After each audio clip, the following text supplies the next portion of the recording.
Hello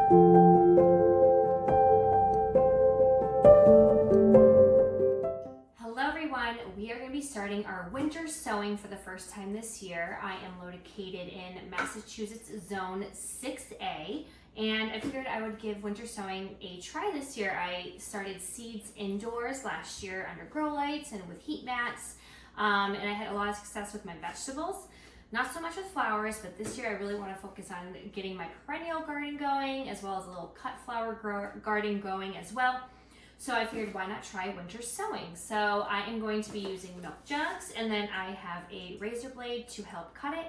And I also have a drill, so that way I can put some drainage holes on top and also underneath as well. So to get started, we've been collecting milk jugs. I've been relying on my 4-year-old and some help with some family and friends, so that way I can have a bunch of milk jugs, because I have a whole binder full of seeds that I have been swapping through Facebook groups or been buying from like Baker Creek or Johnny Seeds.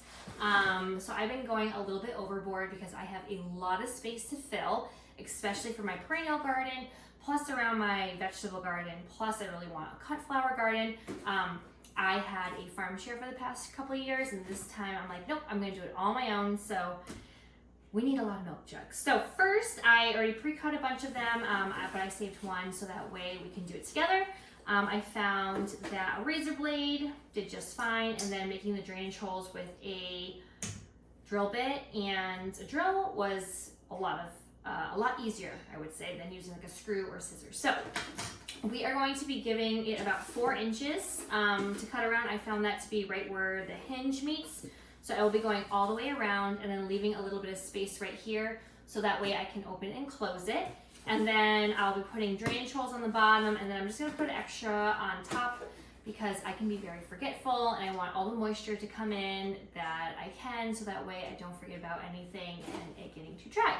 And it is the end of December, beginning of January here, and we have a 55-degree day with sun, and it was beautiful. I figured this is like my calling that I need to get started. So let's get going.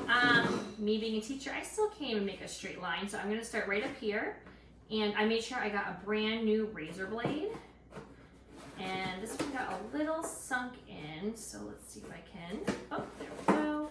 So then I'm gonna keep going all the way around until I get almost, let's see, to the handle. And like I said, I'm going to leave probably about like an inch, inch and a half right here, so that way you can go ahead and create a hinge. I also found that it was easier to use my old coffee container, which I also use to harvest seeds, especially for cone flowers. It's really good for putting them in there. I put a couple of nails, shook it up, and I was able to loosen them. But for this, I just go like this. I'm going to turn it around, and I'm going to put some holes in the bottom. This one has a couple of them because I was doing a test run, but I'm going to put a couple more. So I have my drill bit, and then I'm just going to go and push in.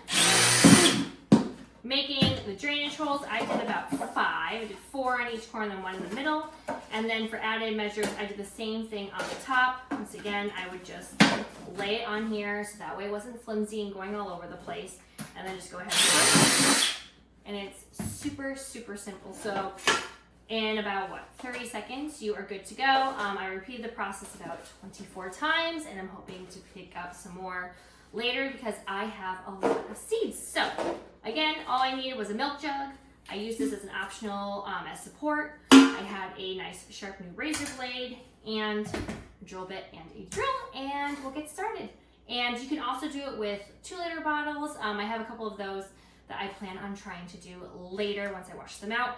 And I also use, which I thought was super helpful, was a hair dryer to get the milk or the water jug label off. It came off much easier instead of you picking at the sticker for about 10 minutes or so. Put it on hot, just blew it on, and it was able to peel right off, which was great. So I hope that helps you, and I'll see you in my next video. Thank you.